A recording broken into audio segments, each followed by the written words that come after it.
Good morning students. Last lecture में हमने किया था बेटा एक्सरसाइज 6.3 में क्वेश्चन नंबर 8, 9 एंड 10। चलिए फिर इसी सीक्वेंस को आगे बढ़ाते हैं और चलते हैं क्वेश्चन नंबर 11 की तरफ। क्वेश्चन बहुत ईजी है और साथ ही साथ मोस्ट इंपोर्टेंट भी है। इस क्वेश्चन को बहुत बारीकी से देखना। कुछ 9th क्लास का पार्ट भी है जो इसमें यूज हुआ है। आपको पता है बेटा, किसी भी ट्रायंगल में अगर दो साइडें इक्वल हैं तो उनके अपोजिट एंगल भी क्या होते हैं, इक्वल होंगे। ये हमने पढ़ा था बेटे, angle opposite to equal side are equal. अगर दो साइडें इक्वल है तो उनके अपोजिट एंगल भी इक्वल होंगे। ये प्रॉपर्टी भी हम यूज करेंगे। चलिए स्टार्ट करते हैं क्वेश्चन को। पहले स्टेटमेंट को अच्छी तरीके से रीड आउट करना है, फिर क्वेश्चन पे फोकस करना है। क्या दे रखा है, क्या पूछ रहा है, वो सब चीजें हमें समझनी है। तो चलिए क्या है बेटा question, in the following figure, ये फिगर आपके पास दे रखा है बेटे। E is the point on the side CB, ये कोई पॉइंट है बेटे इस साइड पर जो कि प्रोड्यूस करने से बना है, जो कि प्रोड्यूस मतलब एक्सटेंड करने से बना है। तो कह रहा है कि ये CB साइड आपको दे रखी है, इस CB साइड को मैं एक्सटेंड कर दूं तो कहीं भी एक पॉइंट ले सकते हैं। E पॉइंट ये बन गया भैया, E पॉइंट बन गया। Of an isosceles triangle ABC, अगर मैंने इसका नाम आइसोस्केलेस ट्रायंगल दिया तो दो साइडें इक्वल मिलेंगी। तो इसमें लिखा है कि ये AB और ये AC इक्वल हैं। क्लियर हो गया। और फिर ये भी लिखा हुआ है कि इफ AD परपेंडिकुलर है BC पे, AD परपेंडिकुलर दे रखा है BC पे, ये भी गिवन है। और ये भी गिवन है कि EF भी परपेंडिकुलर है AC पे, EF भी परपेंडिकुलर है AC पे, ये भी चीज गिवन है। तो सिर्फ ये चीज प्रूव करनी है आपको। ABD, मैं ट्रायंगल को हाईलाइट कर रहा हूं बेटा, ट्रायंगल को हाईलाइट कर रहा हूं ताकि दिखाई दे आपको अच्छे से। ये ट्रायंगल है बेटा आपके पास ABD, ये ट्रायंगल ABD और ECF ये वाली ट्रायंगल सिमिलर होंगी दोनों के दोनों। तो चलिए सॉल्यूशन की तरफ चलते हैं बेटा। वी हैव, आपको दे रखा है क्या बेटा कि जो AB है वो AC के बराबर गिवन है। ये जो AB है वो AC के बराबर गिवन है। अगर ये दोनों साइडें इक्वल है तो इनके अपोजिट एंगल इक्वल होंगे ना। तो इस AB का अपोजिट एंगल होगा ये वाला और इस AC का अपोजिट एंगल होगा ये वाला, तो दोनों एंगल इक्वल होंगे। तो मैं कहूंगा कि एंगल ABD ये वाला एंगल और ये वाला एंगल ECF दोनों के दोनों इक्वल होंगे। और बेटा आप इतना बड़ा ना लिख पाओगे सर, आपने ये स्पेशल ये क्यों लिखा है, आप ये भी तो लिख सकते थे ACD, ये भी तो लिख सकते थे। तो बेटा सारा कंफ्यूजन दूर करने के लिए आप पहले ये लिख लो ना कि हमें तो पता है कि एंगल B और एंगल C क्या होंगे भैया, इक्वल होंगे। सिंपल से सारा छोड़ो, सीधा लिख लो एंगल B और एंगल C इक्वल होंगे। क्लियरली बात है बेटे, इसको नंबर दे देंगे फर्स्ट। क्लियर है। अब आप लेके चलो जो आपको प्रूव करना है, ये वाली ट्रायंगल लेके चलो, सिमिलर जो प्रूव करना है। Now in triangle ABD and triangle ECF, ये दोनों ट्रायंगल में लेके चल रहा हूं। अब ध्यान देखो, इस ABD ट्रायंगल में यहां 90 डिग्री बन रहा है और ECF ट्रायंगल में भी 90 डिग्री बन रहा है। तो ये वाला एंगल और ये वाला एंगल 90 डिग्री होगा। तो मैं कहूंगा इस एंगल को कैसे यूज करोगे, ADB लिख दूं इस एंगल को। एंगल ADB, D पे 90 डिग्री बन रहा है और इसको कैसे लिखोगे, EFC लिख दूं। एंगल EFC यहां भी F पे बन रहा है, दोनों इक्वल होंगे बिकॉज दोनों के दोनों 90 डिग्री है। एक एंगल हो चुका। दूसरा एंगल देखो, इस ट्रायंगल ABD में, इस ट्रायंगल ABD में ध्यान देखो ABD, इस ट्रायंगल में ये एंगल B आ रहा है और दूसरी ट्रायंगल देखो ECF में ये एंगल C आ रहा है। ये दोनों के दोनों एंगल इक्वल है ना, क्योंकि ये पार्ट हमें गिवन था। तो मैं कहूंगा इस ट्रायंगल ABD में तो ये एंगल B, तो मैं कहूंगा इस ट्रायंगल ABD में ये एंगल B, ये वाला एंगल B, और इस ट्रायंगल ECF में ये ट्रायंगल एंगल C आ रहा है। तो एंगल ECF ये C पे बन गया, दोनों इक्वल है ये हम प्रूव कर चुके अबोव, तो क्या लिखेंगे प्रूव्ड अबोव, ये ऊपर प्रूव हो चुका। कैसे? क्योंकि ये दोनों साइड इक्वल है तो ये दोनों एंगल भी इक्वल होंगे, या एंगल बी आ रहा है और एंगल सी आ रहा है। हो गए, दो प्रॉपर्टी हमें मिल चुकी। तो आप लिख सकते हो hence triangle A B D similar होंगे ट्रायंगल ई सी एफ के, और by a criterion of similarity ये डाल दोगे और क्वेश्चन फिनिश हो गया आपका। देखिए कितना शॉर्ट क्वेश्चन था, कितना छोटा सा क्वेश्चन था। बस स्टेटमेंट को रीड आउट करना है अच्छे से, क्या गिवन दे रखा है उस पर फोकस करना है, और जो गिवन दे रखा है उससे रिजल्ट क्या बन सकता है वो फोकस कर लो, और क्वेश्चन को फील करो क्या चाह रहा है हमसे। अगर हमने क्वेश्चन की स्ट्रेंथ को पकड़ लिया तो क्वेश्चन इजीली हो जाएगा। चलिए क्वेश्चन नंबर 12 की तरफ चलते हैं, let's have a look.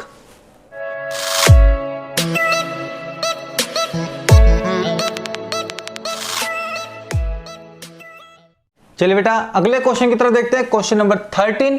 Question number 12 और क्वेश्चन नंबर 16 बिल्कुल सेम है, तो क्वेश्चन नंबर 16 कर लेंगे तो क्वेश्चन नंबर 12 ऑटोमेटिक हो जाएगा। तो क्वेश्चन नंबर 13 देखिए बेटा, D is a point on the side BC of a triangle ABC। इसमें फिगर हमें खुद जनरेट करना है, तो कोई भी नॉर्मल सा फिगर बना लो, ट्रायंगल बना लो। मैंने बना ली ट्रायंगल ABC, या ये कह दो ABC, मैंने ट्रायंगल बना ली। अब क्या लिखा हुआ बेटे, ABC ट्रायंगल ये बन चुकी। इसमें लिखा है D is a point on the side BC, BC पे कोई पॉइंट है D, तो मैंने D पॉइंट ले लिया बेटा जी, यहां पे कहीं ले लो, D पॉइंट यहां पे ले लिया। अब क्या बन गया, such that angle ADC, angle ADC, तो इसको ज्वाइन कर दूं बेटा जी, मैं इसको ज्वाइन कर दूं, ये वाला बन गया। तो कह रहा है कि ये वाला एंगल ADC, देखो D पे बना हुआ है, एंगल ADC ये वाला एंगल क्या है बेटे, एंगल बराबर है BAC के, BAC इस पूरे एंगल के इक्वल है। ये कह रहा है कि ये वाला एंगल इस कंप्लीट एंगल के इक्वल है, तो प्रूव करके बताओ CA² बराबर CB इंटू CD। तो ये पार्ट तो तभी आ सकता है जब दो ट्रायंगल सिमिलर हो, जब दो ट्रायंगल क्या हो, सिमिलर हो। तो ट्रायंगल सिमिलर कौन सी लेके चलनी है वो सुन लो, यहां पे आप देख लो बेटे, यहां से पता चल जाएगी कौन सी दो ट्रायंगल आपको लेके चलनी है और सिमिलर प्रूव करनी है। तो एंगल ADC, तो ये वाली ट्रायंगल बन गई। मैं डार्क कर रहा हूं बेटे इसको, एक तो ये वाली ट्रायंगल आपकी बन गई, ठीक है। और देखो BAC,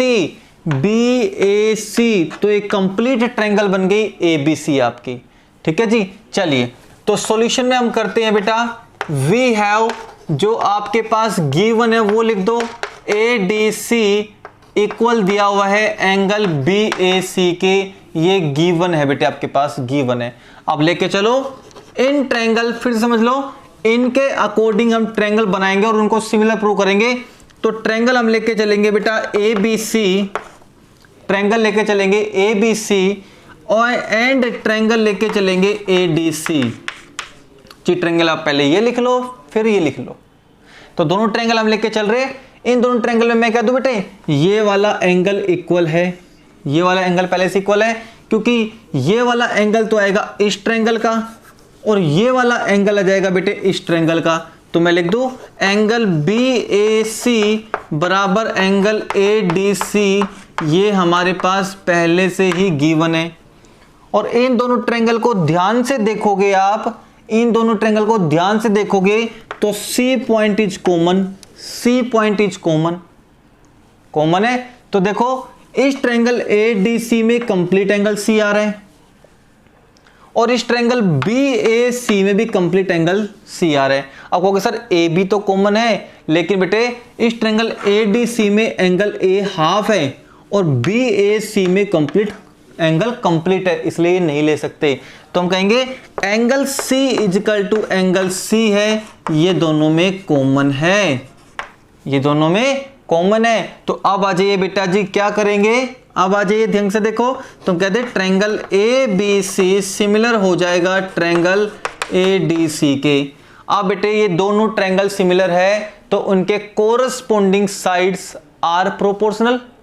अगर ये दोनों ट्रायंगल सिमिलर है तो इनके कोरस्पोंडिंग साइड्स का रेशियो सेम आएगा ना। तो चलिए कोरस्पोंडिंग साइड का रेशियो सेम कैसे करना है वो सबसे मोस्ट इंपोर्टेंट है कि ये चारों साइडें हम कैसे लेके आएंगे। CA 2 टाइम्स आना चाहिए, CB इंटू CD आना चाहिए। कैसे आएगा वो सुन लो। तो मैं एंगल से पकड़ के दिखाता हूं बेटे। तो ये वाली ट्रायंगल लो, इस एंगल के अपोजिट साइड कौन सी थी बेटा, देखो ये वाली कंडीशन, ये दोनों कंडीशन यूज कर लो, इनसे कोरस्पोंडिंग साइड मिल जाएगी, इन दोनों से ही कोरस्पोंडिंग साइड मिल जाएगी आपको बस, और कुछ नहीं करना, और कुछ नहीं करना। ये आ जाओ भैया, तो मैं कहूंगा इस एंगल की अपोजिट साइड ये वाली है और इस एंगल की अपोजिट साइड ये वाली है, बिल्कुल है ना। तो बताइए CA की कोरस्पोंडिंग साइड कौन सी होगी, CB होगी। तो मैं कहूंगा CA की कोरस्पोंडिंग साइड CB होगी। फिर सुन लो, पहली कंडीशन में मैंने ये वाला एंगल और ये वाला एंगल इक्वल दिखाया, तो इस एंगल के अपोजिट साइड ये वाली है बेटे CA, और इस एंगल के अपोजिट साइड BC या CB कह दो, तो CA की कोरस्पोंडिंग साइड कौन सी होगी, CB। ये हो गया बराबर में। अब ये लेके चलो एंगल C और एंगल C।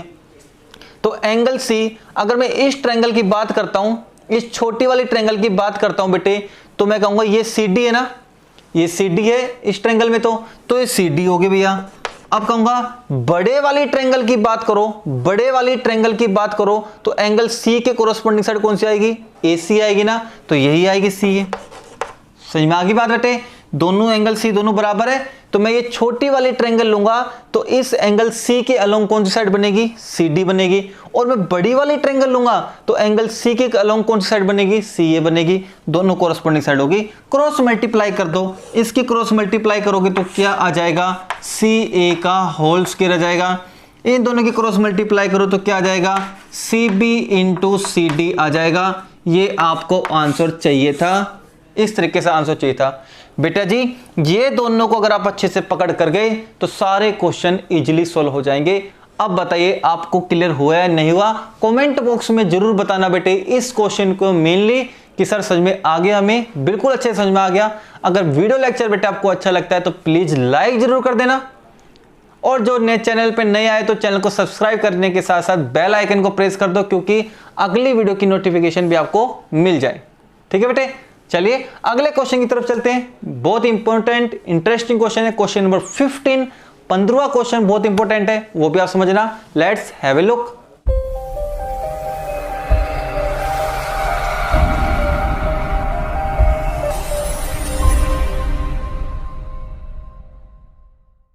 चलिए बेटा पढ़ते हैं क्वेश्चन नंबर 15। क्या कह रहा है क्वेश्चन 15 में, ए वर्टिकल पोल, वर्टिकल पोल है बिल्कुल स्ट्रेट, ऑफ लेंथ 6 मीटर, इसकी लेंथ 6 मीटर है। तो मैंने बना लिया बेटा एक वर्टिकल पोल जिसकी लेंथ आपके पास 6 मीटर है। कास्ट शैडो, वो शैडो भी बनाएगा कब बेटे, जो उसके ऊपर सन वाली लाइट पड़ेगी, इस पोल पे सन वाली लाइट पड़ेगी तो शैडो भी बनेगी। तो कह रहा है कि cast shadow 4 meter long on the ground, तो ये कह रहा है कि 4 meter long on the ground. तो ये बन गया बेटे आपके पास, ये मैंने मान लिया A, B और C, ये A, B मैंने माना है बेटे आपका वर्टिकल पोल। वर्टिकल पोल है तो यहाँ पे 90 डिग्री बनेगा, तो ये तो मैंने माना है बेटा पोल, आपको एग्जाम में लिखना है। और ये कास्ट शैडो 4 मीटर लॉन्ग, ये आपकी होगी बेटा शैडो। ठीक है, ये इसकी शैडो बन गई, और ये 6 मीटर लॉन्ग है आपके पास, यहां तक बन गया।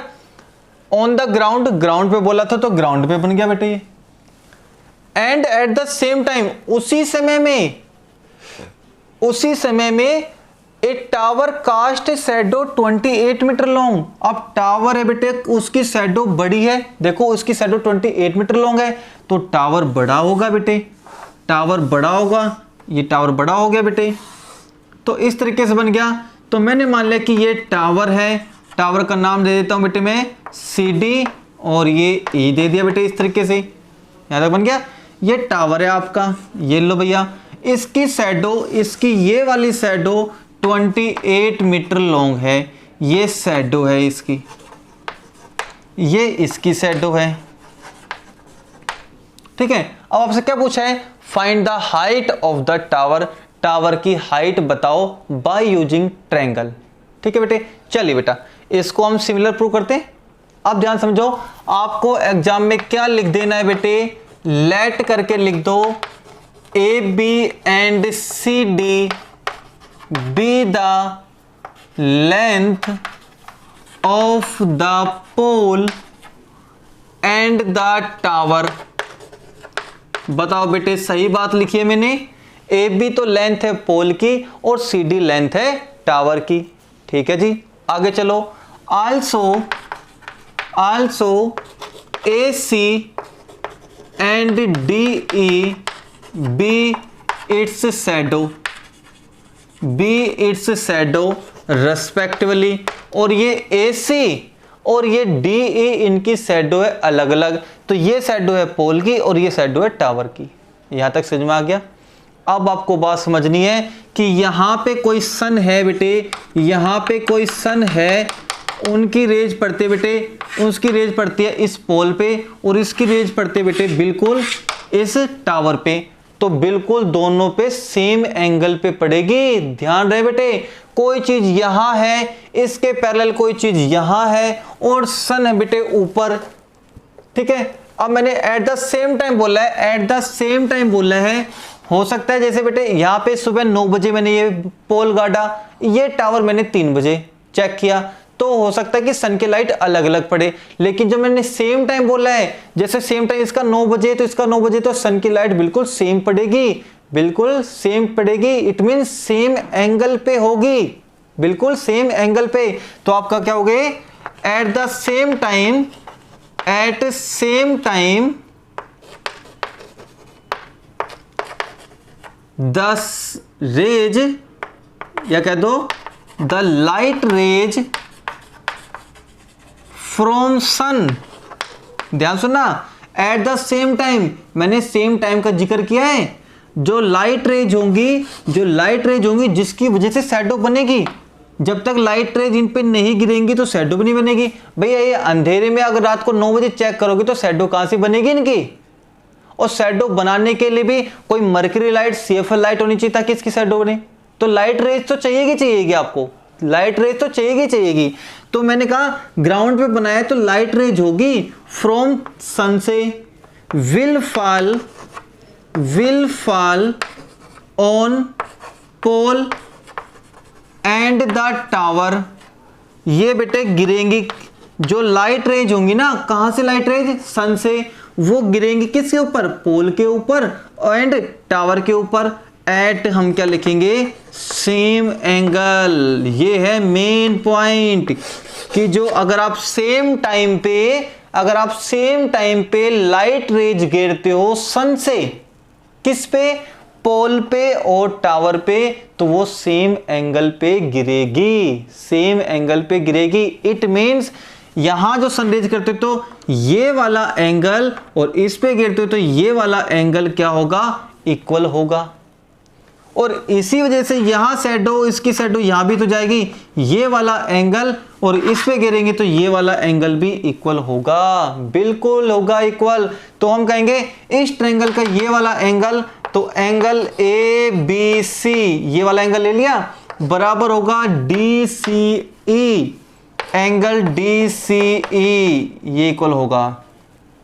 आल्सो ये वाला एंगल भी A C B, angle A C B, और ये भी इक्वल होगा कौन सा, D E C, angle D E C. चलो मैंने सेम ले लिया बेटे, ये सी सी ले लिया, कोई दिक्कत नहीं है, कोई दिक्कत नहीं है बेटा। डी ई सी ये दोनों इक्वल होंगे, ये वाला एंगल और ये वाला एंगल। यहां तक क्लियर हो गया, यहां तक समझ में आ गया अच्छे से आपको। चलिए जी, इतना तो समझ में आ गया। अब लेके चलोगे आप ये दोनों ट्रायंगल, ये दोनों ट्रायंगल हम लेके चलेंगे, कौन सी, ये वाली ट्रायंगल। तो हम लिखेंगे in triangle A B C and D C E, A B C and D C E, नाम तो कोई भी आ सकता है, आप इसका नाम ई रख लेना, डी ई एफ, बात एक ही है, चलो बेटा जी करें। तो हम कहेंगे ये वाला एंगल और ये वाला एंगल इक्वल होगा बिकॉज 90 डिग्री है। तो हम कहेंगे एंगल ए बराबर एंगल डी होगा, रीजन दे देंगे ईच 90 डिग्री है। ये वाला एंगल और ये वाला एंगल इक्वल है, हम प्रूव कर चुके पहले ही। तो हम कहेंगे ये वाला angle angle A B C equal होगा बेटे एंगल डी सी ई के, रीजन दे देंगे बेटे प्रूव्ड अबोव, ये पहले प्रूव कर चुके ऊपर, ये पहले प्रूव कर चुके ऊपर। ठीक है जी, चलो जी ये वाला एंगल और ये वाला एंगल भी इक्वल होगा, एंगल ये यूज करो ए सी बी लिख दो, ए सी बी लिख दो बराबर होगा डी ई सी के, ये भी प्रूव कर चुके पहले ही, प्रूव्ड अबोव हो चुका। अब कहोगे सर आपको तो ये हाइट ऑफ द टावर निकालनी थी, ये सब चीजें क्या कर रहे हो, ये सब चीजें क्या कर रहे हो। तो बेटा जी ध्यान सुनो, जब तक दो ट्रायंगल सिमिलर नहीं होंगी तब तक कोरस्पॉन्डिंग साइड का रेशियो सेम नहीं रख सकते। क्लियर है। तो जो तीनों होगी इक्वल, तो हम कहेंगे triangle A B C similar होगी ट्रायंगल डी सी ई के, और बाई किससे A angle criterion of similarity से। तो यहां पे लिख देना by A angle criterion of similarity हो गया। अब ये दोनों ट्रायंगल सिमिलर है तो कोरस्पॉन्डिंग साइड सेम रेशियो में होगी ना, तो इसकी कोरस्पॉन्डिंग साइड कौन सी होगी, ये वाली होगी। तो हम लिखेंगे देयरफॉर AB की कोरस्पॉन्डिंग साइड CD होगी और AC की कोरस्पॉन्डिंग साइड कौन सी होगी भैया जी, ये वाली होगी DE। चलो वैल्यू भर दो भैया। तो इसकी वैल्यू भरोगे, AB की वैल्यू भरोगे बेटे तो 6 आएगी, और CD की वैल्यू भरोगे तो बेटा हमें निकालनी है, AC की वैल्यू भरोगे तो 4 है, और भैया इसकी वैल्यू है 28। काटो, ये कट गया बेटे, क्रॉस मल्टीप्लाई कर दो, ये इधर, तो CD की वैल्यू आ जाएगी 42 मीटर। तो height of the tower is 42 metre, height of the tower आ जाएगी। ठीक है बेटे, तो ये क्वेश्चन अच्छे से समझना, एक एक पॉइंट अच्छे से क्लियर करना बेटे। अगर वीडियो लेक्चर आपको अच्छा लगा हो तो प्लीज लाइक और शेयर जरूर करना, और नए चैनल पे आए तो बेटा चैनल को सब्सक्राइब करने के साथ साथ बेल आइकन को जरूर प्रेस करना। कल मिलते हैं एक और इंटरेस्टिंग लेक्चर के साथ बेटे विद एक्सरसाइज 6.4। तब तक के लिए thank you so much, tata bye bye.